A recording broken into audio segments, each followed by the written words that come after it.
Hi, and welcome to Tarot Na, a show where I talk about all things tarot as your resident, not so expert tarot practitioner. So for me, I use tarot primarily as a tool for self-reflection. So it allows us a glimpse into our subconscious minds and gives voice to truth that we don't necessarily speak aloud. It's not just about reading your fate or fortune telling. It's really about empowering and encouraging you to take charge and choose how you will write your own story. So, let's explore the subconscious and unravel crossroads. Kaya tara, taro na, only here on Streamed Siomai.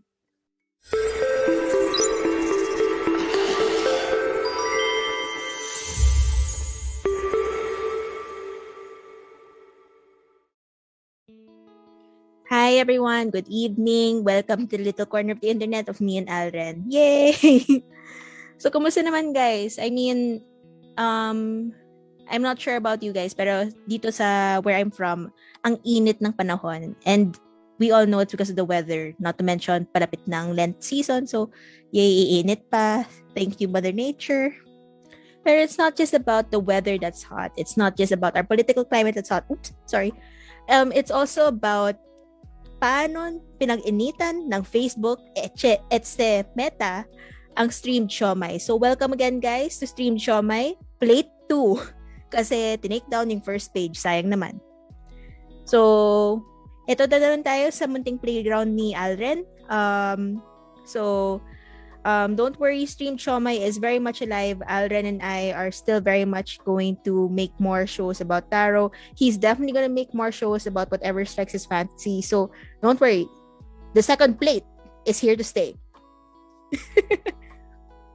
So, for those of you who have been seeing our teasers, or for those of you who are seeing the stream for the first time, hi again, I'm Kimmy, the resident not so expert tarot practitioner. Basically, I'm a tarot geek, tarot fan, tarot fanatic. I like this stuff, so I get to geek out about it. And in today's stream, we're going to be talking about kung merong unboxing sa mga people who buy things that have to be unboxed. Ako naman, my deck review. Kasi meron akong bagong deck. Deck, guys, deck. As in deck of cards. Hindi siya that. Alam mo na. So, ayun. Dami kong energy. Kakasart ko lang. Behold, my many decks. This is not a lot of decks pa. I know people who have so many more decks. I have book decks. So for those of you who follow me on Instagram, you'll be seeing this deck often. This is the deck that I use for my daily card pulls. Kasi very easy, you just need to flick through the pages. I have very standard decks, like for example, my Rider Smith Tarot, which a lot of you have seen in the previous streams. I have my Golden Tarot, which is one of the classic design decks. I have very modern minimalist style decks like the Everyday Tarot by Biddy Tarot. I have very intuitive decks like this one, the Fountain Tarot, which remains my most favorite deck because look at how shiny, shimmery, splendid that is. Okay, I'm playing on that joke a little too much. And of course, my one and only Oracle deck, which is something that I want to get more of, but I'm having a hard time finding something that connects with me. So there, I have one too many decks for someone that says they're not so expert at it. So, but these are not the reasons why we're looking at decks today. It's because I have a new deck, which I will show later on in the stream. And yeah, I think what's important to explain is for a lot of us, we might be thinking, why do you need so many decks? Why do you need to buy, or why do you need to hoard so many decks? It really boils down to you as a person and what you want to achieve or what you want to have in your life. Like, have in your life, no? Parang, values, ganon. Anyway, the point here is, it's a lot like any collector will know this. It's not about how many you have. It's about the kind of joy it brings into your life, the kind of connection it puts into your happiness.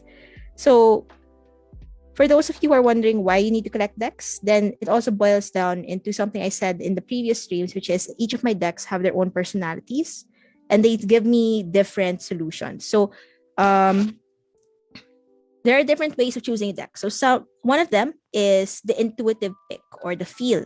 So that can be as simple as you go to any place that sells tarot cards, and you're like, you let the cards speak to you, I suppose. You look for the one that speaks to you in terms of how it looks, how it feels. Like, for example, the Fountain Tarot is my favorite deck, not because of how pretty it is, but because it was my first intuitive pick out of all of my decks.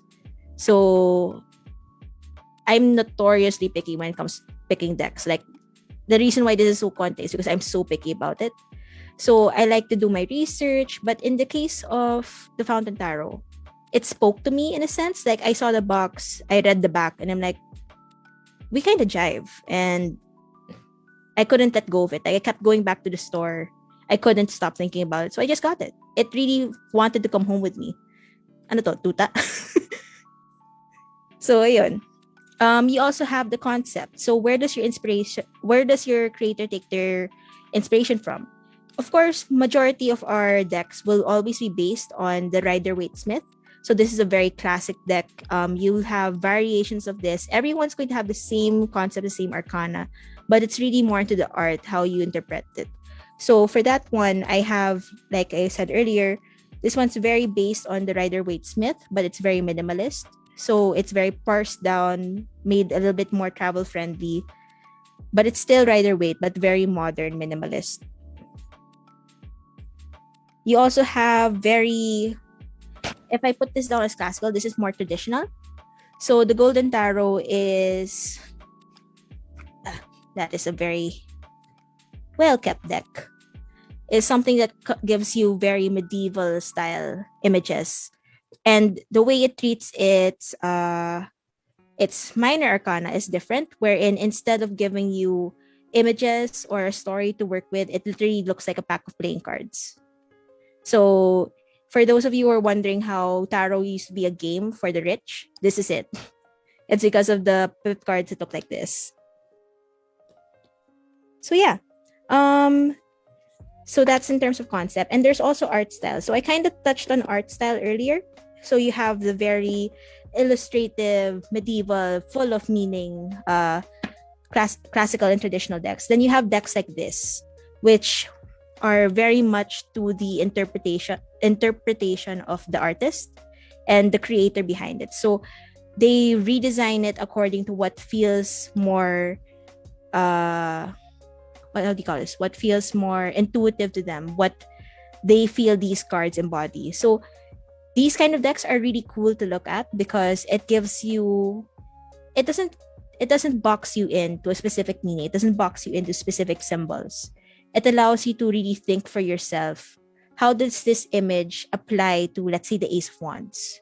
So the Ace of Wands, as we discussed last time, it's a card that pushes you. It's a hallmark of new beginnings in terms of creative pursuits, and there's things that you shouldn't hold back just because you're afraid of it not working out. So in that manner, a jet stream in the sky. So parang ganon. Those are the little things that you look at. So another thing that people might be asking is, when you're getting new decks, why are they so expensive? Why not just buy any old random deck from Shopee or something? Well, for that, those are the challenges in getting new decks. Number one, I don't support counterfeit culture in any kind of industry. Being someone from a creative industry, it's very important for us to know the idea of intellectual property rights.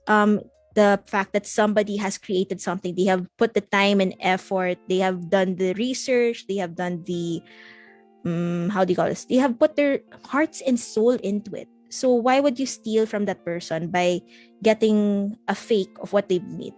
I would never dream of doing that, even though it would save you a lot of money. You're saving money, sure, but you're not supporting the artists. Always support your artists, guys, because without them, you would not have the culture we have now, in whatever part of culture you would think of. Also, because quite honestly, do you think even just one of these pictures was easy to make? If you look specifically at this particular deck, they all look hand painted, but then they were scanned and then turned into a book. That takes time. That takes effort. So kudos to all artists out there. You guys rock. You all are amazing.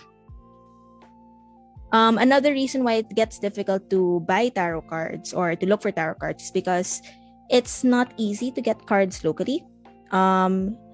Big bookstores will have them, so you can definitely find these at places like Power Books, fully booked. But National Bookstore, maybe not.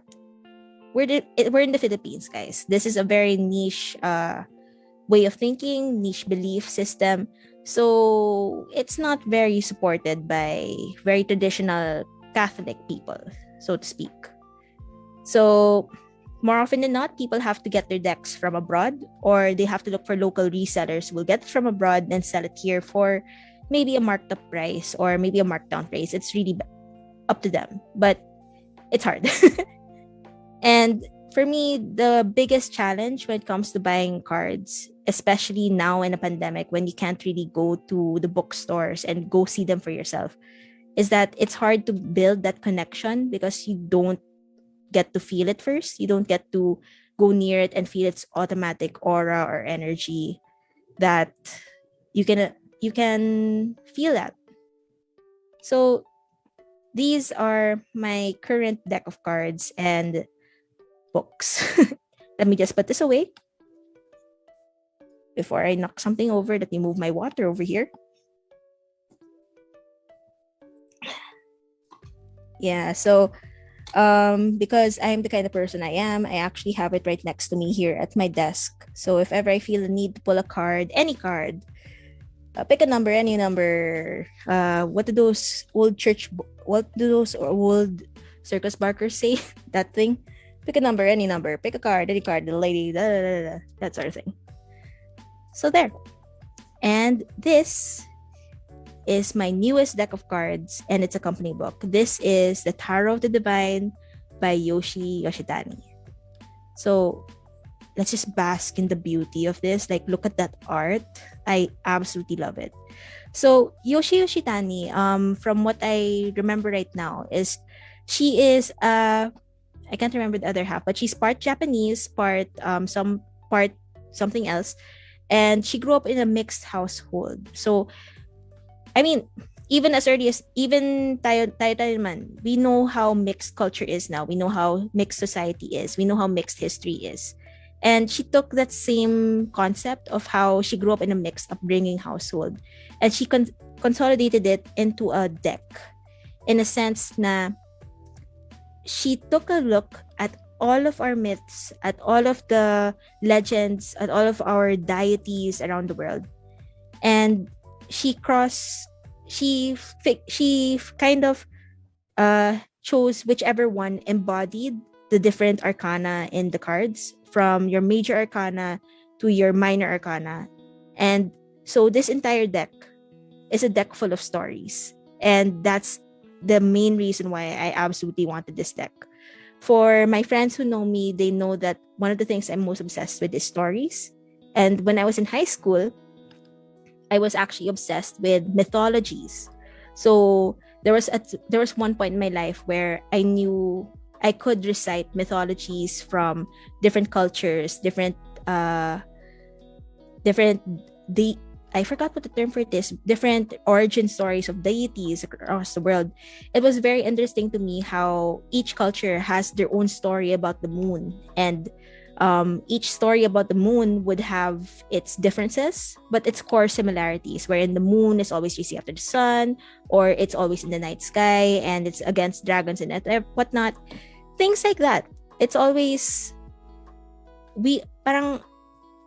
that connection between cultures, from the things that we believe in, from the things that we make stories about.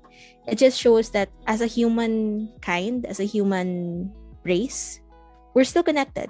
Our core beliefs, what makes us us is still the same. So for all y'all racists out there, get out of here. We don't have time for you. So yeah, that is my new deck, and I absolutely love it because it comes with this accompanying book, which basically lists down all of the stories that you see inside, as well as a bigger image of the cards that you find later in the deck. I absolutely love it because, like I said, I'm obsessed with mythologies. Ang ganda niya po. And For those of you who remember our little story about why our logo is like this and the cards that I find most intriguing about it. Hold on, I can't remember the page. What page was that? Just a moment. I cannot find the page. No, I'm not looking for the Legend of Watermelon. Boy in the Dragon Pearl? Nope. La Leonora? Nope. Ramayana? Nope. Aha! 127. So what excited me the most when I opened the deck for the first time is something that I do whenever I have a new deck. One of the cards I look at first is always the Page of Cups because that's my significator. And I was delighted to see that the Page of Cups is the story of the Bakunawa and the Seven Moons, which is a local myth hailing from the Visayan region. And when I was in Visayas for college, because I went to college in UPV, the story of Bakunawa was one of my favorite things to read, to hear, and to see whenever it was done as a performance during Dinagyang. So I was very happy to see this.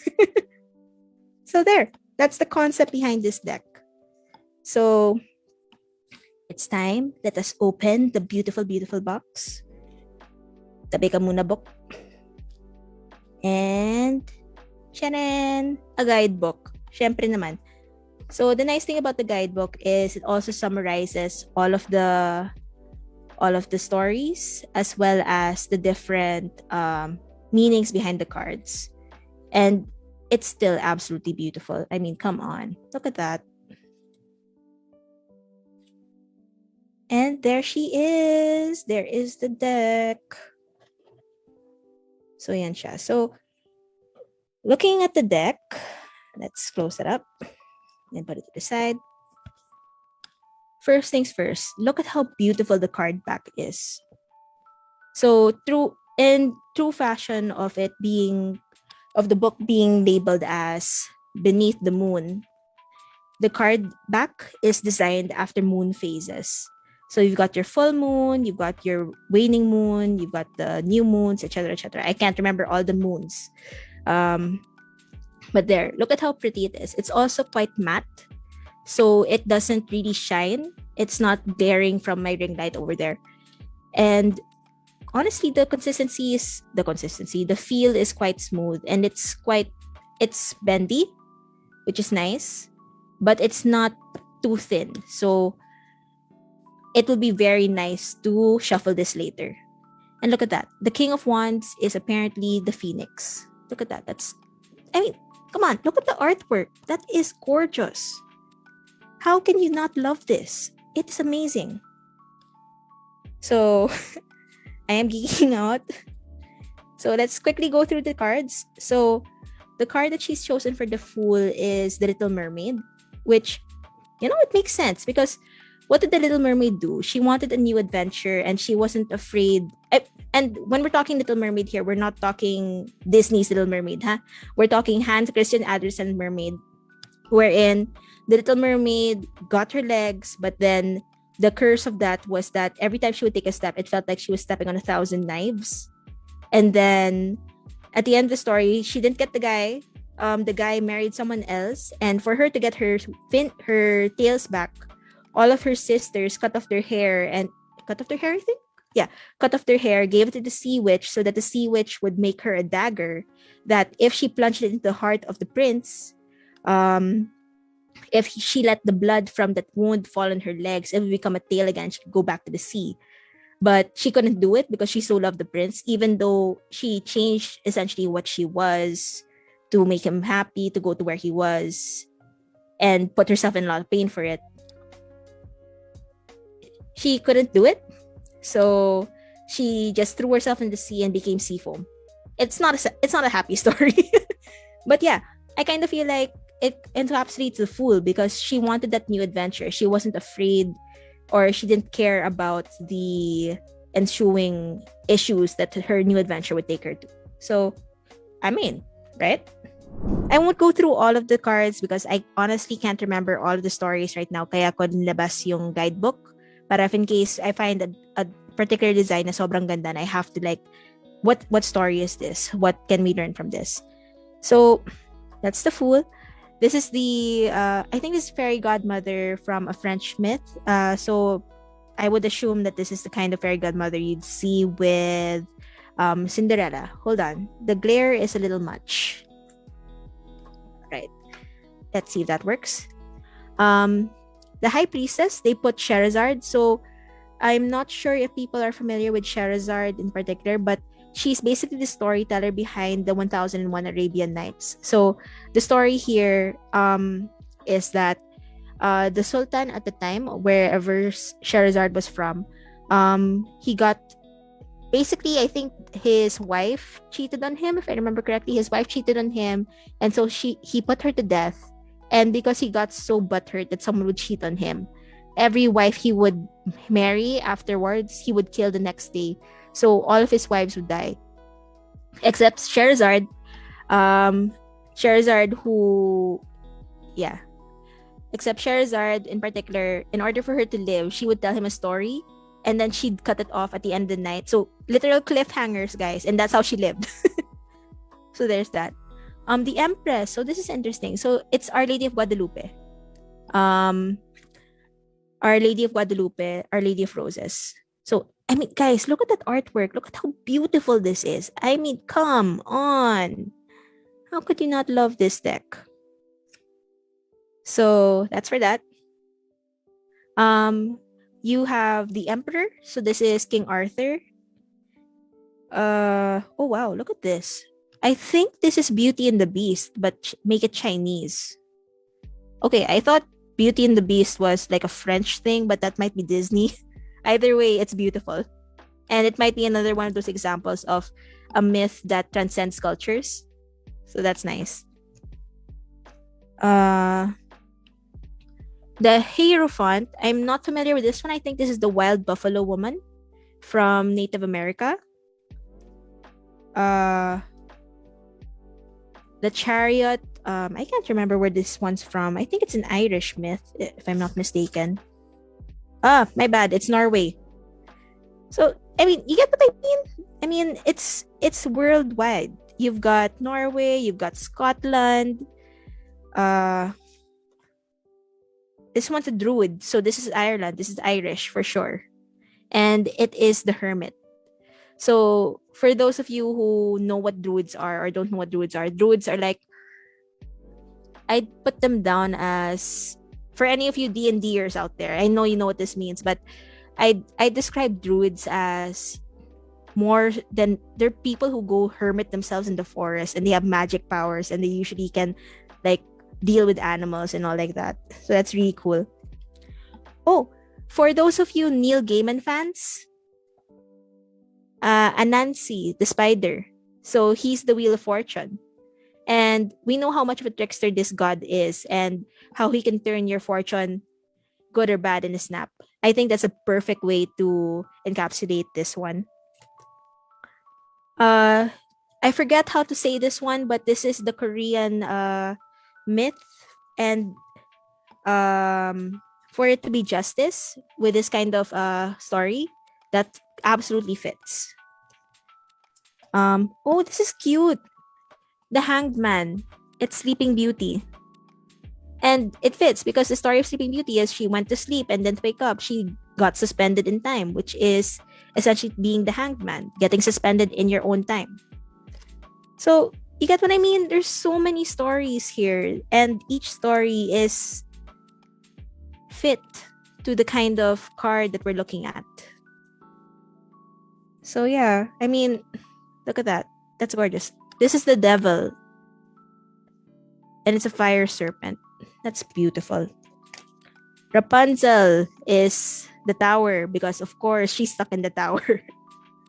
That sort of thing. So yeah, I mean, I don't need to go through all of the major arcana. You're all familiar with this. But just to do a quick, this is what the cups would look like. So It's still very beautiful. It doesn't shy away from LGBT. It's worldwide because this is, if I'm not mistaken, this is Japanese, this is Indian. I mean, I'm guessing it's Indian or Thai based on the head. Actually, no. Is it Thai? Yeah, I think this one's Thai. And then this one, I am not going to guess because I'm probably going to get it wrong, but yeah. Oh, and look, this one's Chinese. And then we have a Mexicana. I mean, come on, guys. Look at it. It's beautiful. I think this is La Llorona. I butchered that. I know I butchered that. So yeah, that's the cups. And then, let's see. Ooh. Yeah. And then we have coins. So I think this one is this one's Russian. The woman who had bear boy babies. And then another Native American, 4 of coins. The little matchstick girl. Oh, that's fitting for it to be 5 of coins because the little matchstick girl stuck out in the cold, trying to do her best to get alms, sell her matches so that she would have money to buy food or stuff like that. So yeah, this one's Aztec, Mayan, 7 of coins. Huh. Interesting. So yeah, I mean, the 7 swans, the Legend of Watermelons. It's just really pretty, guys. I mean, look at this. It's beautiful. And then you've got swords. Oh, this one. I'm not sure if anyone here is familiar with the story of the Crane wife. It's this Japanese story that I found so interesting because essentially what it is, the Three of Swords, it's about heartbreak. It's about betrayal. And the story here is that this one guy, a woodcutter, he was very kind to this. He saved a crane, like this big white bird, out in the forest one day when it was injured, and he thought nothing of it. And then one day he fell in love with this woman, and they had a happy life. Except when they had hard times, the woman, what she would do is that she would sequester herself into a room, and then she would just be there the whole day. And the next day she'd come out with this beautiful cloth, soft and lovely to the touch. And syempre, na-curious yung guy. So he was like, what's she doing? How's she making this happen? And he peeked into the room one day, and then there he is. He's peeking into the room right there. And he saw his wife cutting off the feathers from her wings in order to weave the cloth to make it so soft. And the crane, who was the wife, felt betrayed, transformed back into a crane, and left, never to be seen again. So the story of betrayal, the story of lack of trust, it really gets encapsulated in this card. So I love it. I think this is Fenrir. Yeah, that's Fenrir. Fenrir from the Beowulf story. Then you've got Ramses and Osiris, I think.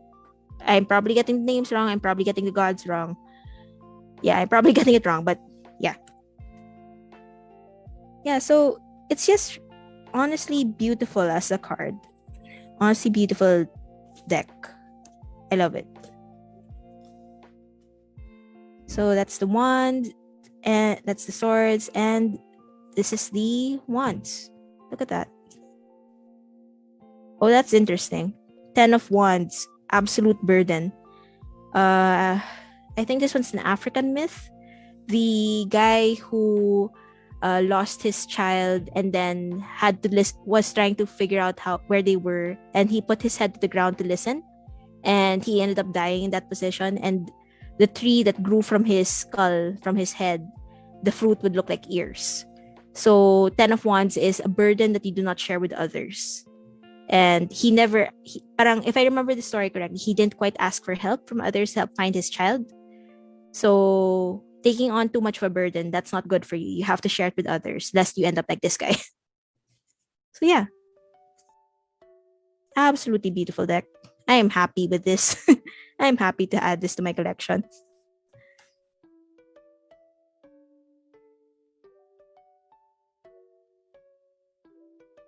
So yeah, I mean, look at that. Just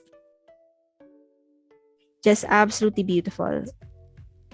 Look, Janus, 2 of Wands, 3 of Wands. And then you have the Major Arcana. So it's a mix of popular fairy tales, myths, legends, deities, mythological figures. I mean, come on, King Arthur, guys, as Emperor. Fitting. Yeah, this is a lovely deck. I am happy. And honestly, of all the cards we've seen today, aside from my also favorite, where are you, my friend? I talked about you earlier. I must show you. Here he is, Bakunawa and the seven moons. And if I'm not mistaken, if I remember my myth correctly, the moon that we're seeing here, that's Bulan. So, Libulan or Bulan. But I think out of everything, I love how playful the Wheel of Fortune is. It's a Nancy. He's just so happy to be making a mess of things. So yeah, we just went through the entire new deck that I have in my repertoire, the Tarot of the Divine. It's a mess right now, but that's fine because we're about to go into the break.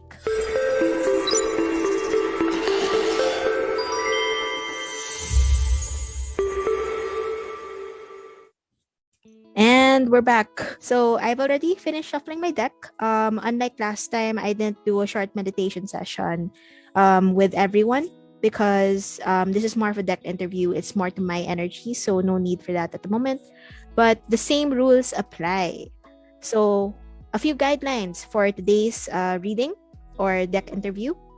1, the tarot is not used to give specific answers. So if we're going to be asking any tarot card, any tarot practitioner, magkaka-love life ba ako bukas? Hindi yan mangyayari, guys. It's not going to be a very specific answer. You might just get irritated. 2, every card has its own meaning. So me, I have my own there are base meanings and there are personal interpretations. It comes with practice, it comes with time. So you may relate to these cards differently, especially since the cards we're using today is based on myths. So it also varies on how you interpret these myths and stories. So yun. So that is it. We are ready to begin. Let me just put our guidebook to the side so that we have all the space we need. So, in deck interview, this is something that you normally should do every time you have a new tarot deck because it helps you identify what each deck personality will be. Well, I term it as personality, but it's more of what this deck can do for us, which will be covered in our question and answer later. So, we're going to put the deck in the middle. It's sliding around. Don't do that, please. No slidey. Stay. And we're about to start. So, card number 1. What does this deck define itself as? So, it defines itself as the reversed 6 of Wands. So, the reversed 6 of Wands is normally this is about not getting the recognition you want. So in this case, it could be about taking a step back, making those plans so that it's easy for you to plot out where you want to go. It's not about standing at the front of the parade for very babaw reasons. You need to be there for a good reason, and this deck is not there to be the best at what it does, but it is there to be part of the journey to becoming that person. So that is how this deck defines itself. Next is what is this deck best at? So, it's this card again. The 7 of Coins in reverse. So the 7 of Coins in reverse, it's good at helping us avoid any anxious decisions. It's good at helping us move past the fear of being burned alive to the gods. We are not slaves to our fears. We are not slaves to our own thoughts. And this deck is something that will help us get over. So, I mean, good start so far. Let me just get that out. Next card is about weaknesses. So what is this deck not really going to be able to teach us? What is not able going to share with us? That would be the Knight of Coins. So it's not a deck that will teach us to stand still. It's always going to be about action, making something happen. And if it's something to do with finances, it's always going to encourage us to go out there and get that bread. I mean, go out there, till the field. Don't be afraid of hard work. So, oh wait, it's supposed to be weaknesses. So that means, my bad. I was interpreting it as if it was for a strength. If its weakness is about inertia, about not really getting out there to get that bread, then it's the opposite of what I just said. This means that its weakness is that it's always going to tell us to take a step back. It's always going to tell us to think it through a little bit more. So that's a caveat for me whenever I'm using this deck. I always have to think of it in the sense of how can I make this a bit more proactive. So that's its weakness. What can this deck teach me? So what's this? The Four of Wands. So the Four of Wands in reverse. Hold on. I can't remember all of this. For Four of Wands in reverse, it's about achieving harmony. It's about going through that rite of passage. So it's here to teach me about my next steps to make the things I want to happen. It won't be easy because it's always going to tell me to think first, do later, but it will point me in the right direction. Next card. How will me as the reader, as the practitioner, the deck as my tool and guide in my practice, how are we going to grow together? And that's going to be embodied by the reverse Queen of Swords. Puro siya reversed.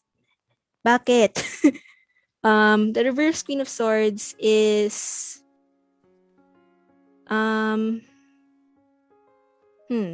this can be hard to interpret because the reverse Queen of Swords, the Queen of Swords is about having really high ambition, really trying to get that bread, really trying to achieve so much, really striving for better results. But for it to be in reverse usually calls out being very elitist, really being very snobbish, which is not something that I want to be in myself. But if this is what it's saying, then together it's more about learning that thin line between being someone that's like, oh, this is how you should do your tarot practice, and being someone that wants to make it very approachable. So that's something that we're going to grow together on, finding that thin line between being someone very preachy and being someone who is just here to share their thoughts, share their love for this niche hobby. So yeah. Yes. But in all honesty, this is still a very pretty card. I'm going to look at this up later because I want to know the myth that's being embodied here. So that's what the kind of relationship we're going to be. That's how we're going to grow together. But in terms of relationship, it's going to be the Three of Coins, our one and only upright card.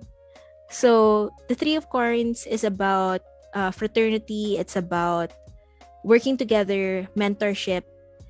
It's about not being alone in the things you do. So it's going to be a partnership. It's going to be a mentorship. It's going to be, we're going to be learning together how to deal with each other. So if the way we're growing together is one wherein we're trying to find that thin line, we're trying to find the distinction between being preachy and being someone that loves what they do, then this is it. We're going to be doing it together. It's not a solo journey. And that's really what matters. So that is it. And while my camera is being a little nasty to us, we're going to go through the cards again. So how does it define itself? The reverse Six of Wands. What does the deck feel it's best at? It is the reversed Seven of Coins. It's weakest on the Knight of Coins. Sorry. And it will teach us about the reversed Four of Wands. Together, we will grow as the reverse Queen of Swords. And our relationship will be the Three of Coins. So, there you have it. And that is today's deck interview. Such beautiful, beautiful cards. Let me just rearrange that because I am OC. Hold on. Yes. Ta-da! Ta-da!